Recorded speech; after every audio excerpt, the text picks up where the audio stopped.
कुत्ते भूख रहे हैं यहाँ पे।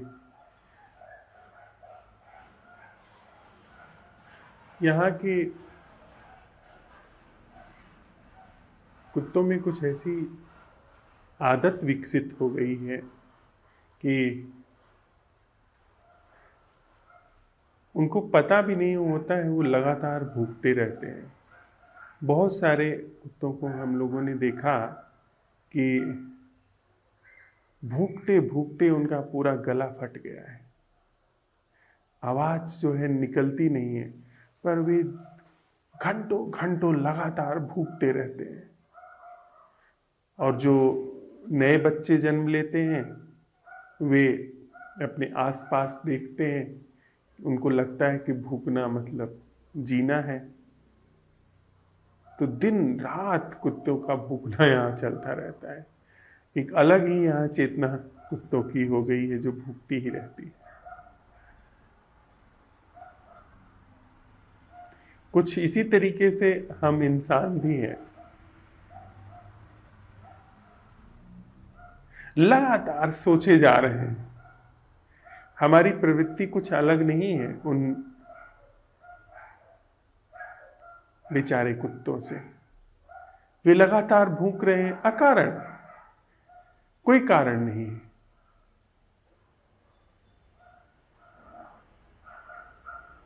और हम लोग भी लगातार सोच रहे हैं, कोई जरूरत नहीं है, सोचे जा रहे हैं। एक आदत, एक गहरी लकीर।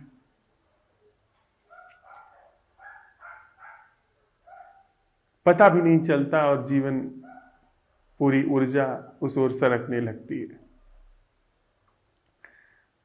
यहां सांझ ढल चुकी है, खिड़की के बाहर अंधेरा है, बस पहाड़ के ऊपर एक छोटा सा प्रकाश पुंज सा दिखाई दे रहा है। शायद किसी के घर का वह बल्ब होगा। प्राय इस समय पंछियों का कलरव होता है, लेकिन भूखने की आवाज में वह मिल नहीं रहा है।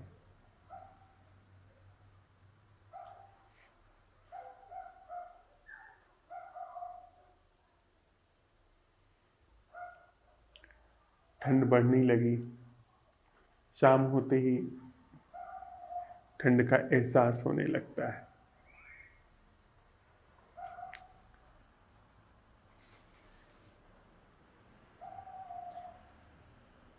च्वांगत्सु के संदर्भ में एक संस्मरण है। वे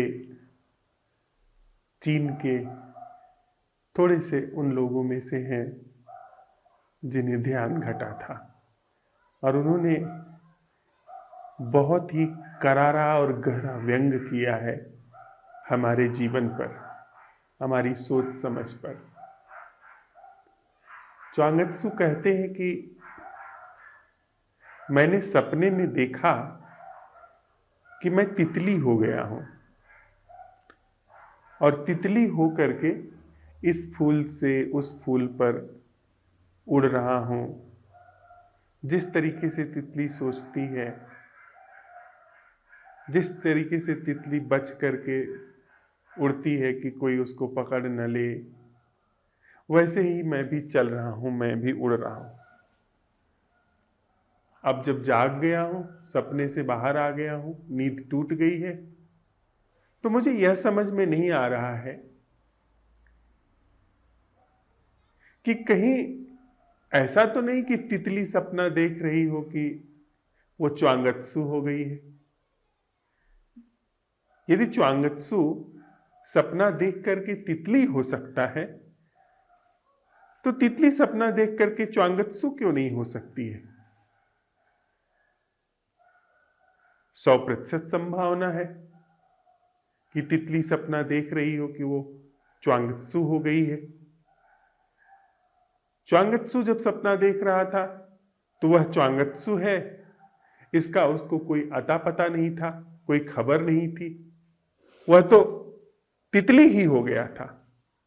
वह तितली की तरह उड़ता था, तितली की तरह फूलों को खोजता था, उस पर बैठता था, उस पर अपने डंक से रस लेता था, उसके परों में फूलों के परागकण चिपक जाते थे, उनको वह झाड़ देता था। उसको तो कुछ भी नहीं पता था कि वो कोई और है, वो तो तितली ही था।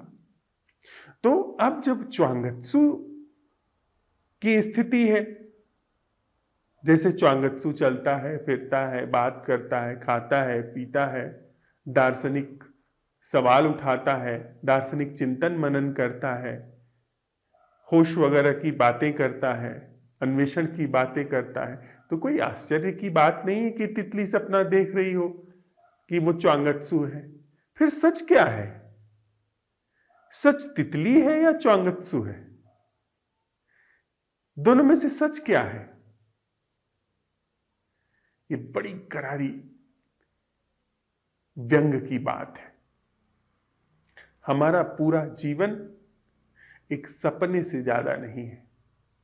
वह सपना जो समय में घटा है, जो भी कुछ समय में घटता है वह सपना है। कुछ बंद आंख का सपना है, कुछ खुली आंख का सपना है। एक सपना है जब हम रात में बिस्तर पर चले जाते हैं तब देखते हैं। दूसरा सपना है कि जब हम जागे होते हैं तो दिन रात हमारे भीतर चलता रहता है, योजनाएं, महत्वाकांक्षाएं वगैरह वगैरह। और उसी सपने में हम किसी से मित्रता गांठ लेते हैं, किसी से प्रेम कर बैठते हैं, किसी से घृणा कर बैठते हैं, किसी से शत्रुता कर लेते हैं। उसी सपने में हम सुखी हो रहे हैं यदि हमारे अनुकूल, हमारी संस्कारों के अनुकूल कुछ घट रहा है, उसी में हम दुखी हो रहे हैं यदि हमारे अनुरूप कुछ नहीं हो रहा है। उसी सपने में हम बने हैं। जैसे सपने में च्वांगत्सु की तितली बन गई थी, वैसे ही तितली के सपने में च्वांगत्सु बन गया था। वह जो सपने का निर्माण है, मैं, यह यांत्रिक जीवन, बनावटी जीवन, यह सब सपने की, यह सब समय की गाथा है।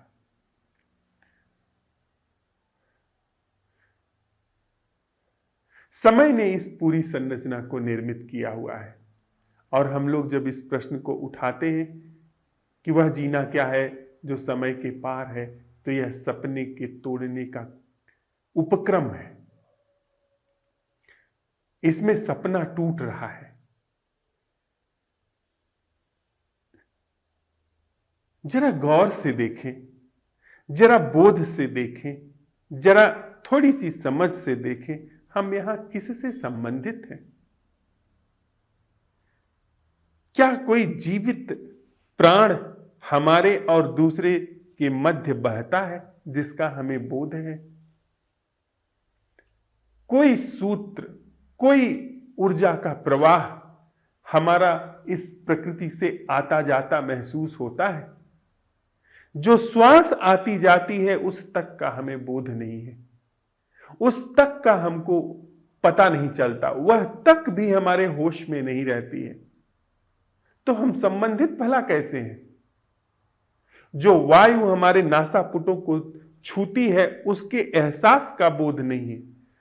जो वायु हमारे फेफड़ों में जाकर के ऊर्जा पहुंचाती है उस तक का बोध नहीं है। हमारे अपने शरीर के बारे में हम क्या जानते हैं? क्या हमें बोध रहता है कि हमारे भीतर क्या कुछ कैसे काम कर रहा है? हमें कुछ भी नहीं पता। और शरीर के तल पर तो पता होना न होना फिर भी शरीर संभाल लेता है, लेकिन जहां पर जीवन बह रहा है, जहां पर संबंध बह रहे हैं, जहां पर संबंध घटित हो रहे हैं, वहां पर क्या प्रारूप है? वहां पर क्या ढंग है? क्या वहां पर प्रमाद गहराई से छाया हुआ नहीं है? वहां पर समय की संरचना छाई हुई नहीं है? हम जब संबंधित होते हैं तो वही समय की संरचना छवि बन करके दूसरे के संदर्भ में संबंधित होती है। अगर आप गहराई से देखें तो जिस व्यक्ति के साथ हमको 10, 20, 50, 60 साल भी हो चुका है रहते हुए, उसको भी हम नहीं जानते हैं, उससे भी कोई सीधा संपर्क का सूत्र हमें नहीं पता है।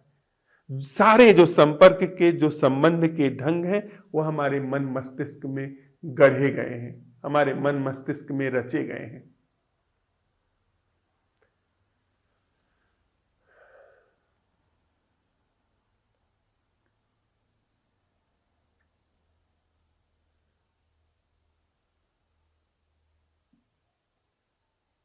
और विडंबना देखिए, हमारा दुर्भाग्य देखिए, हमारी दुविधा की, भटकन की दशा देखिए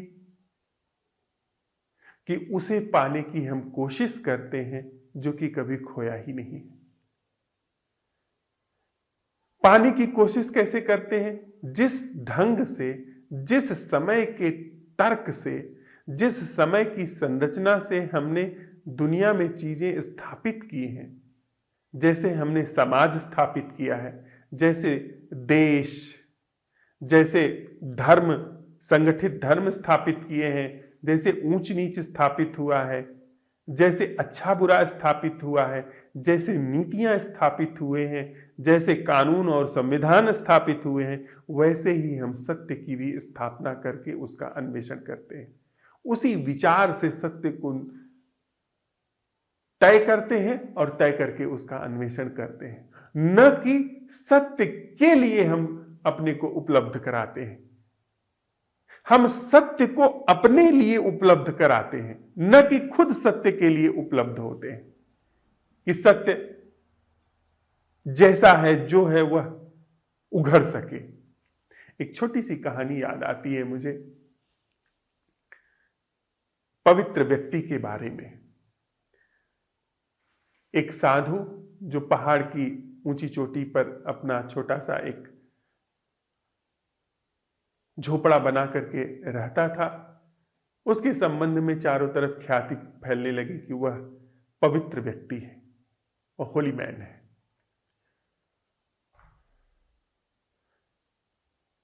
चारों तरफ ख्याति फैली और उसके पास तक पहुंचना बड़ा मुश्किल था, तो वह चीज और भी लोगों के आकर्षण का केंद्र बन गई।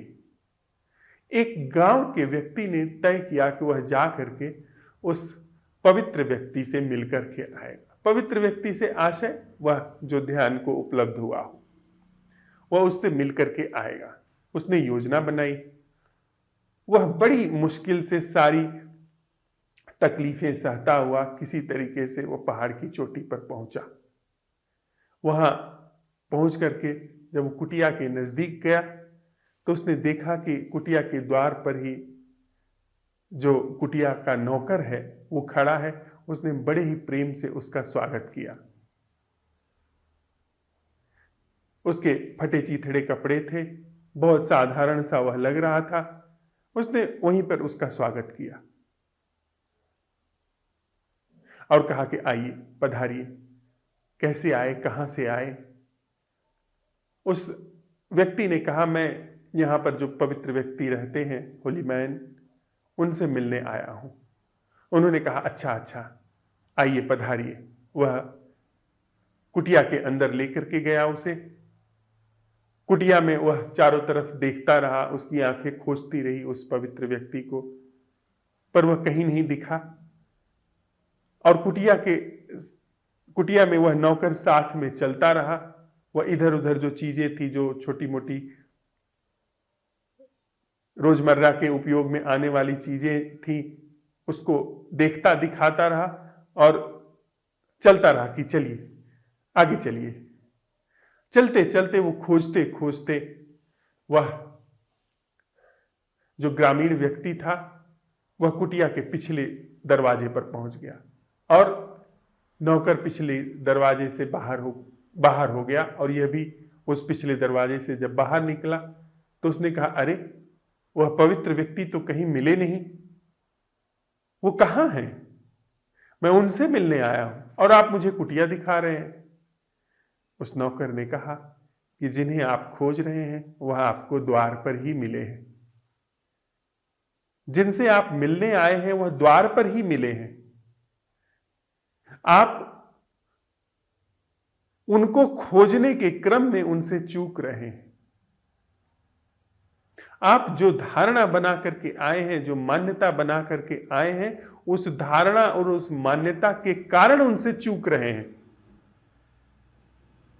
अन्यथा कोई कारण नहीं है। मैं ही वह व्यक्ति हूं जिसके बारे में आपने यहां पर सुन रखा है। वह व्यक्ति तो आश्चर्यचकित रह गया। उसने कहा कि फिर आपने वही क्यों नहीं बताया कि आप ही वह व्यक्ति हैं? उसने कहा, उस फकीर ने कहा कि अगर मैं वहां बता देता तो कोई तुम्हारे अंदर समझ नहीं विकसित होती। पावनता जो है वह ठीक वहीं पर है जहां हम हैं। जो परम सौभाग्य है वो ठीक वहीं पर है जहां पर हम हैं। उसको खोजने के क्रम में हम उसे खो देते हैं।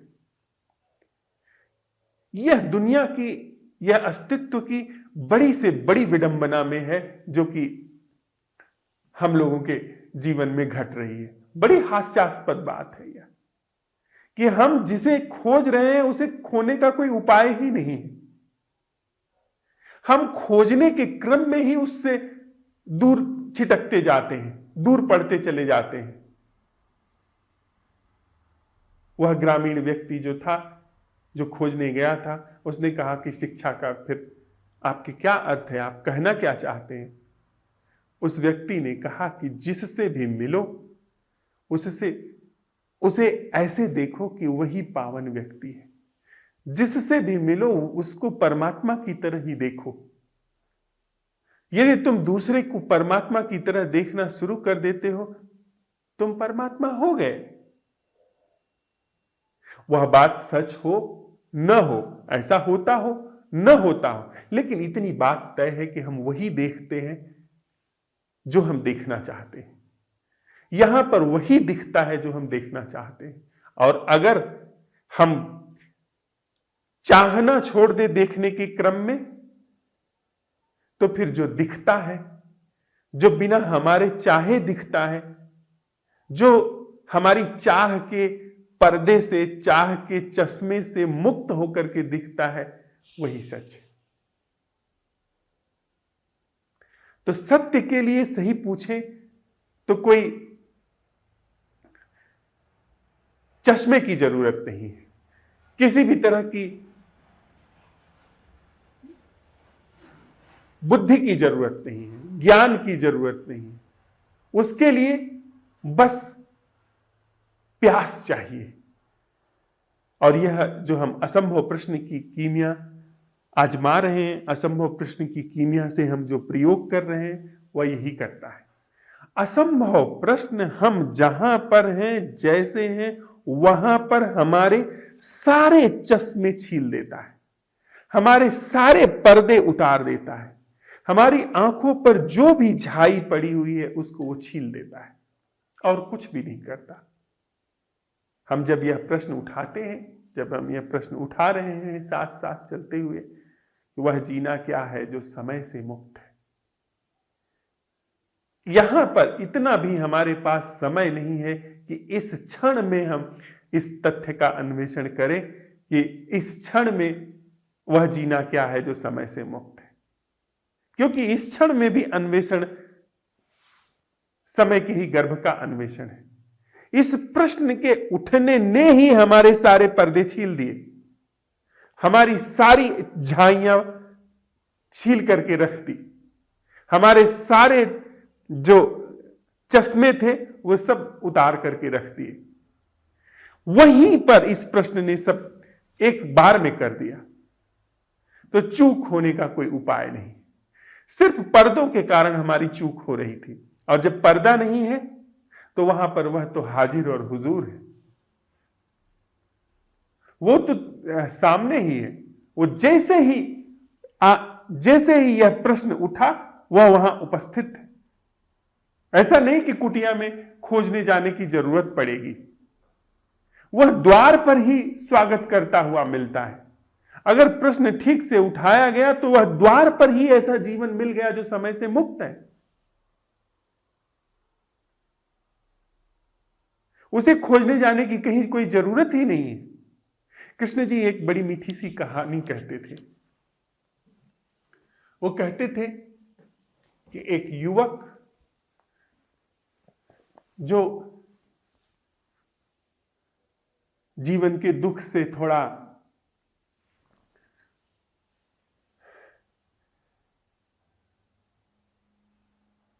प्रश्नों को उठाने लगा,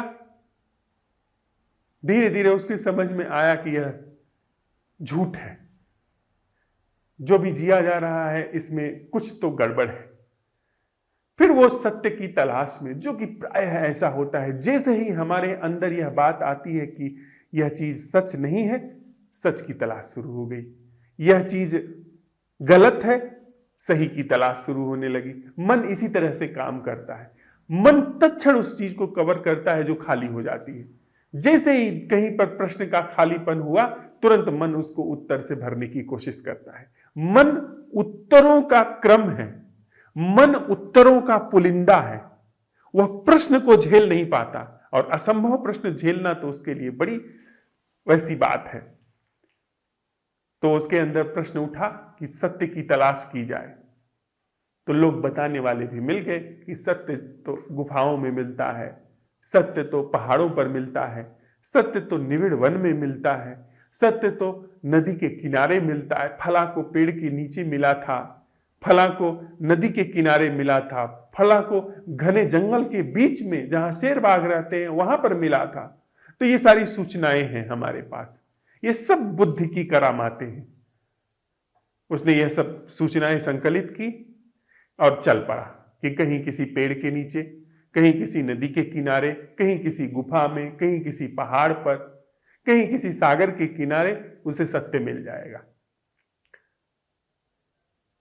बाहर आया गांव के, उसने पेड़ के नीचे एक व्यक्ति को बैठा देखा। वह कुछ फकीर सा था, साधु जैसा था। उसके पास वह गया कि इनसे भी कुछ पता पूछ लेते हैं कि सत्य कहां मिलेगा। उस फकीर ने कहा कि भाई देखो, एक ऐसा ऐसा पेड़ होगा, उस पेड़ के नीचे एक ऐसे ऐसे आदमी बैठा होगा, उसकी ऐसी आंखें होंगी, उसके ऐसे हाथ पैर होंगे, वह इस मुद्रा में बैठा होगा, वह इस रंग के कपड़े पहने होगा, वह आसपास उसके ऐसी ऐसी परिस्थिति होगी, ऐसा ढंग होगा। सारी उसने व्याख्या कर दी कि उसी के पास सत्य मिलेगा। उसने कहा बड़ी कृपा आपकी, मेरे लिए आपने रास्ता और आसान कर दिया। और वह चल पड़ा। वह खाका बिल्कुल अपने दिमाग में बिठा लिया कि ऐसी उसकी दाढ़ी होगी, ऐसा उसका चोगा होगा, ऐसे वह बैठा होगा और ऐसा वृक्ष होगा। चल पड़ा वो।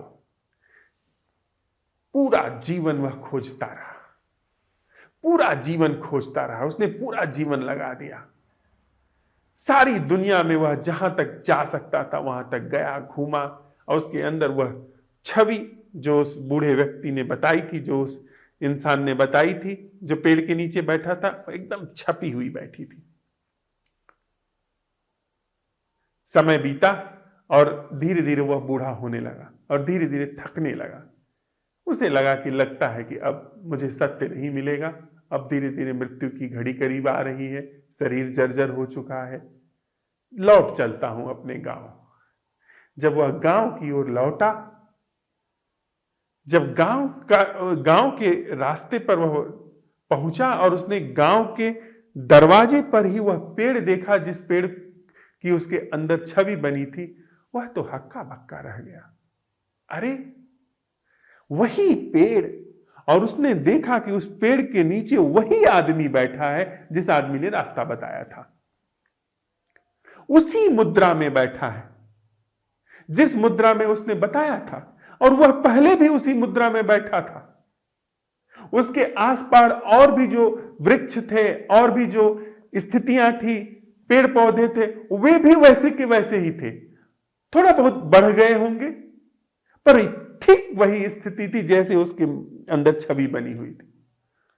वह तो जा करके उसके पास अधीर होकर के रोने लगा कि अरे आप, वह व्यक्ति आप ही थे जिसे मुझे सत्य मिलना था। वह जगह यही थी जिसे मैं खोजने निकला था। मेरा पूरा जीवन व्यर्थ गया, बर्बाद हो गया। आपने उस समय कहा क्यों नहीं? उस बूढ़े व्यक्ति ने कहा, तुम अपनी कहते हो, मेरी तो सोचो कि तुम कब आओगे, तुम कब लौटोगे। उस इंतजार में मैं यहां पर वैसे का वैसा ही बैठा हूं। बड़ी मौजू कहानी है यह। वैसे का वैसा बैठा हूं कि तुम कभी आओ और कहीं वह जो तुम खोज रहे हो वैसी दशा में मुझे यहां पर न पाओ, फिर तुम्हारा तो दिल टूट जाएगा और तुम्हारे अंदर से सत्य की खोज हमेशा के लिए विदा हो जाएगी। मैं तुम्हारा इंतजार करते करते बूढ़ा हो गया, और मैं बूढ़ा हो गया। अब तो मैं ये सोच रहा था कि कहीं मेरे मरने से पहले तुम आओगे कि नहीं आओगे। वही दशा हमारी है। वह जीवन जो समय के पार है, वह कहीं जाता आता थोड़ी है। वह कहीं अतीत में थोड़ी घूमता है, वह कहीं भविष्य में थोड़ी विचरण करता है, वह कहीं तथाकथित वर्तमान में थोड़ी विद्यमान है। वह प्रतीक्षा कर रहा है, और कभी हम वहां लौट करके जाते हैं तो वो कहता है कि मेरी तो सोचो। परमात्मा, अगर थोड़ा सा हम पौराणिक रूप से, पोएटिक रूप से कहें तो वह परमात्मा, उसकी स्थिति उसी बूढ़े व्यक्ति की तरह है जो वृक्ष के नीचे बैठा हुआ है। वह जीवन, वह परमात्मा, वह जीवन जो समय से मुक्त है, वह प्रतीक्षा करता है। वह कहां जाएगा? वह कहीं क्यों जाएगा? वह आस लगाए कि कभी हम लौटेंगे उसकी तरफ, कभी हम उसके पास जाएंगे, प्रतीक्षा करता है। और चाहे पलटे तो अभी और यही। असंभव प्रश्न उठाया कि फिर वह जीवन वहां पर पाया गया। नजर पलटी, नैसर्गिक अन्वेषण घटा, वह पाया गया वहां पर। वहां पर कोई समय ही नहीं है। यह सब कुछ जो भोर होती है, साँझ होती है, दिन उगता है, रात ढलती है, ये पहाड़, ये आसमान, ये चांद तारे, ये सारा ब्रह्मांड, ये फूल, ये पशु, ये पंछी, ये नदियां, यह सब कुछ उसी कालातीत पर उठ रहे हैं, गिर रहे हैं, बिना समय के। इन सब के प्रवाह में एक तथाकथित रूप से समय का एक बोध होता है, अन्यथा इस अस्तित्व में समय जैसी कोई चीज नहीं है। समय उसे कहते हैं जो, अगर कोई चीज बह रही है, चल रही है, तो वह कहीं पहुंचनी होगी, या फिर वह गोल गोल घूम रही है। जैसे घड़ी का कांटा होता है ना, गोल गोल घूमता है, उसे कहीं नहीं पहुंचना है, वह बस गोल गोल घूमता है। तो समय गोल गोल घूमता है। समय कोई सीधी लाइन की तरह नहीं आगे बढ़ रहा है। तो ये गोल गोल जो चीज घूमती है वह सच नहीं है। यहां जन्म होता है, मृत्यु होती है, मृत्यु होती है, जन्म होता है। ये गोल गोल चीजें घूम रही हैं। ये गोल गोल जो घूमता है वह सच नहीं है। सच वह है जो कालातीत है, जो समय के पार है, वो सच है। और बड़ी मजे की बात है जब हम यह प्रश्न उठाते हैं कि वह जीवन क्या है जो समय से मुक्त है, तत्क्षण यह भंग हो जाता है। समय है, थोड़ा शरीर में समय है, वह भी समय जो कि प्रवाह के कारण है। शरीर में समय है, वह इस वजह से कि शरीर पैदा हुआ है, गोल घूम रहा है। एक दिन शरीर बूढ़ा होकर के मर जाएगा, वह वर्तुल पूरा हो गया, कहीं से चला नहीं, कहीं पहुंचा नहीं, वर्तुल बस घूम रहा है। चीजें बन रही हैं, चीजें बिगड़ रही हैं, चीजें जन्म ले रही हैं, चीजें मृत्यु को प्राप्त हो रही हैं। एक छोटी सी कविता।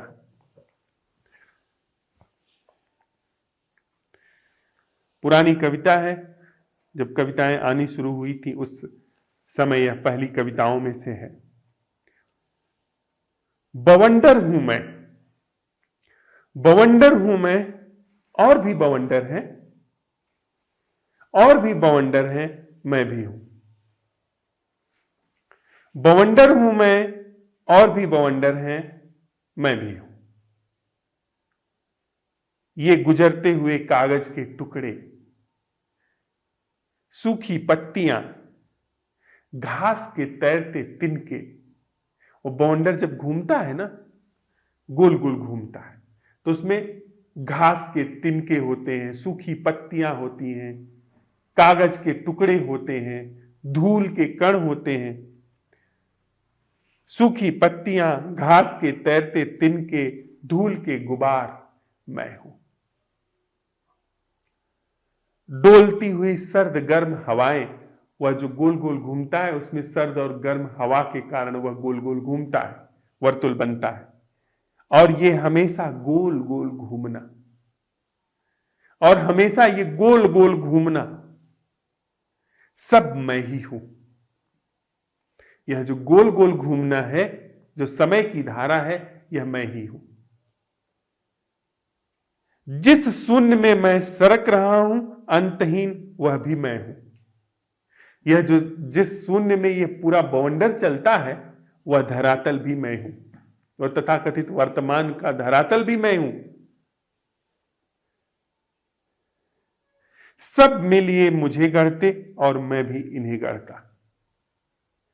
जिस शून्य में मैं सरक रहा हूं, अंतहीन, गोल गोल घूमना अंतहीन है, पर वो सच नहीं है। गोल घूमना कभी भी सच नहीं है, क्योंकि वो अनंत है। आप गोल गोल अनंत घूमते रहिए, और इसी क्षण में गोल गोल अनंत घूमते रहिए, कालातीत में गोल गोल घूमते रहिए। वो सच नहीं है, वो बस केवल भासता है कि वो सच है। सब मिलिए मुझे गढ़ते, और मैं भी इन्हें गढ़ता हूं। कविता कह रही है कि ये कागज के तिनके, ये कागज के टुकड़े, घास के तिनके, सूखी पत्तियां, सर्द गर्म हवाएं, ये पूरी मनुष्य चेतना में जो भी कुछ समाहित है, ये सारे ढर्रे, ये सर्द गर्म हवाएं जैसे बवंडर को गढ़ती हैं, ऐसे हमारे अंदर संस्कारों के ढर्रे, मैं का ढर्रा, मैं का ढंग, ये हमें गढ़ता है। बवंडर में आप खोजेंगे तो कुछ मिलेगा क्या? बवंडर की अपनी कोई सत्ता नहीं होती है। बवंडर में वह जो बवंडर है उसमें कुछ अपना नहीं है, उसमें सर्द गर्म हवाएं हैं जो मिल करके उसको गढ़ रही हैं। बवंडर आगे चला जाता है, सर्द हवाएं अपने में चली गई, गर्म हवाएं अपने में चली गई, तिनका उड़ करके तिनके में चला गया, कागज हट गया, बवंडर नहीं पाया गया। तो यह जो मैं है, यह, और देखने में आप देखिए तो कभी कभी रेगिस्तान में आप बवंडर देखिए तो वो कई कई 100 मीटर ऊंचे बवंडर उठते हैं, और इतने बड़े बड़े होते हैं कि पूरे के पूरे गांव को भी घुमा देते हैं। पूरे गांव के छप्पर उड़ जाते हैं, लोगों की छतें उड़ जाती हैं, इतने ताकतवर होते हैं। यह मैं इतना ताकतवर है, पर अपनी इसकी कोई सत्ता नहीं। यह समय का ढंग, गोल गोल घूमना, यह इसको बनाता है, पर असल में यह नहीं। जैसे बवंडर असल में नहीं है, बहुत सारी चीजें मिलजुल करके इसका निर्माण करती हैं। इस वजह से ऐसा यह मैं लगता है, यह बवंडर जैसा लगता है। और इस बवंडर को सम्यक रूप से देखना, बवंडर होकर के नहीं, बवंडर का हिस्सा होकर के नहीं, वह जो मैं है वह बवंडर का हिस्सा है। अगर मैं बवंडर को देखेगा तो कभी भी बवंडर से मुक्त नहीं होगा, क्योंकि मैं की क्रिया बवंडर की क्रिया है, बवंडर मैं की क्रिया है। दोनों अन्योन्याश्रित हैं, दोनों एक ही थैली के चट्टे बट्टे हैं। कविता कह रही है कि जिस शून्य पर यह पूरा बवंडर घूम रहा है वह भी मैं हूं, तो जिस मैं पर यह पूरा बवंडर घूम रहा है वह भी मैं हूं। पूरी बवंडर की संरचना ही मैं हूं। और जब यह प्रश्न उठता है कि वह जीना क्या है जो बवंडर से मुक्त है, तो वह जो अधिग्रहित है बवंडर के द्वारा, आकाश मुक्त हो जाता है। बवंडर गिर जाता है और वह आकाश मुक्त हो जाता है। आकाश बवंडर से कभी भी नहीं घूमता, कि आकाश घूम सकता है। बवंडर जो इधर से उधर जा रहा है उससे कहीं आकाश घूम रहा है, आकाश कहीं आता जाता है, वह स्पेस थोड़ी मूव करता है। जैसे ही यह सवाल उठता है कि वह जीना क्या है जो बवंडर से मुक्त है और बवंडर की प्रतिमा से मुक्त है, बवंडर के धरातल से मुक्त है, बवंडर का जो सरफेस बन रहा है उससे मुक्त है, यानी पूरी मैं की संरचना से मुक्त है, वहां पर वह आकाश में उतर गया। और बड़ी मजे की बात है कि बवंडर में आकाश को जान लेना, हो सकता है कि बवंडर को कोई फर्क न पड़े, पर हमारे अंदर जैसे ही उस आकाश की प्रतिभिज्ञा होती है, जैसे ही उस जीवन की प्रतिभिज्ञा होती है जो समय के पार है, जो अतीत भविष्य और वर्तमान से अछूता है, जैसे उसकी प्रतिभिज्ञा होती है यह पूरा बवंडर गिर जाता है। और इस बवंडर के गिरने में पूरी मनुष्य चेतना की क्रांति है, उस बवंडर में क्रांति है। उस बवंडर के सुख दुख पीड़ाओं और संतापों में एक नए तत्व का प्रवेश हुआ जो कि दुख से मुक्त है, जो कि दुख से सर्वथा मुक्त है। तो आज हम लोग इसी प्रश्न के साथ रहते हैं कि यह जो हमारी चेतना है उसमें एक तथ्य और हम लोग शामिल कर लें, समय के साथ साथ स्थान। हम ऐसा समझते हैं, जो कि इन दोनों बोध कथाओं में आया है, उस फकीर के बोध कथा में जो कि पहाड़ की चोटी पर रहता था, और वह फकीर जो पेड़ के नीचे बैठा हुआ था, वह व्यक्ति जो उस पवित्र आदमी को खोजने के लिए गया था, पूरे कुटिया में खोजते खोजते वह बाहर हो गया। हम खोजेंगे तो हम जीवन से बाहर हो जाएंगे, एक दिन मृत्यु आ जाएगी, पर कभी खोज नहीं पाएंगे, क्योंकि जिसे हम खोज रहे हैं वो तो हमारे साथ में ही है, वो तो हमारे भीतर ही विद्यमान है। हमारे खोजने के कारण हम जीवन से बाहर हो जाते हैं, कुटिया के दूसरे द्वार से बाहर निकल जाते हैं, और वह खोजने के कारण जिससे हम सवाल पूछते हैं वहीं पाया जाता है वह, और हमारा पूरा जीवन खोजने के कारण ही चूक जाता है। तो हम यह भी देखें कि वह जीना क्या है जो देश से मुक्त है। अभी तक काल से मुक्त था, और काल और देश एक ही चीज के दो ढंग हैं। देश से मुक्त यानी हम अगर ये कहते हैं कि वह जीना क्या है जो देश से मुक्त है, स्थान से मुक्त है। हमारा मन कहीं और है, अतीत में है, अतीत की चीजों में चल रहा है, या हमारा मन, हम यहां पर अभी हैं, हो सकता है कि हमारा मन बंबई में हो, कि बंबई में क्या हो रहा है। हमारा मन हो सकता है कि दिल्ली में क्या हो रहा है वहां पर हो। तो जब हम ये सवाल उठाते हैं कि वह जीना क्या है जो स्थान से मुक्त है, तो वहां से दिल्ली और बंबई में जो सरक रहा हमारा मन है, हमारा जीवन है, वहां से यहां आ जाता है, अभी और यहीं में आ जाता है। तथाकथित जो आध्यात्मिक लोग हैं वो अंतिम बात तक यही ले आते हैं ना कि राइट नाउ एंड हियर में जीना, अभी और यहीं में जीना। अभी और यहीं में जीने जैसी कोई चीज नहीं है। अभी और यहीं में जीने की अगर आप कोशिश करेंगे तो आप एक गहरे तनाव में बढ़ते चले जाएंगे, क्योंकि अभी जो धर्रा है वो कहीं और घूम रहा है, वहां से खींच करके आप सो कॉल्ड अभी और यही, उसी के विपरीत अभी उसी के विपरीत आप यही निर्मित कर रहे हैं। यही जैसी चीज का मतलब क्या है? यही जैसी कोई चीज नहीं होती। मैं के कारण जीवन यही सा लगता है। अगर मैं जैसी कोई चीज नहीं है तो यहां जैसी भी कोई चीज नहीं है। तो अगर आप यह सवाल उठाते हैं कि वह जीना क्या है, न कि यही जीना है, जहां हैं हम वहीं जिए, अगर यह सवाल उठाते हैं तो वही स्थिति होगी कि वर्तमान में जीना, यही जीना नहीं। यह प्रश्न नहीं, क्योंकि यह प्रश्न मैं के ही इर्द गिर्द बुना गया है कि मैं ही यहीं पर जीऊंगा। इसके बजाय यदि हम यह सवाल उठाते हैं वह जीना क्या है जो स्पेस से मुक्त है, इसका उत्तर माइंड नहीं दे सकता, क्योंकि माइंड अधिकतम नाउ एंड हियर को समझ सकता है। जी नहीं सकता वहां भी, पर समझ सकता है कि नाउ एंड हियर, क्योंकि वो सापेक्ष क्रम में समझ जाता है। अतीत नहीं है, भविष्य नहीं है, तो वर्तमान है।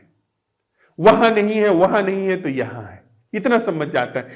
इसलिए अगर आप यह सवाल उठाते हैं कि वह जीना क्या है जो स्पेस से मुक्त है, जो यही होने से मुक्त है, माइंड चुप, माइंड के पास इसका उत्तर नहीं है, और माइंड अपनी पूरी क्षमता के साथ वहां पर एक तरफ सरक गया।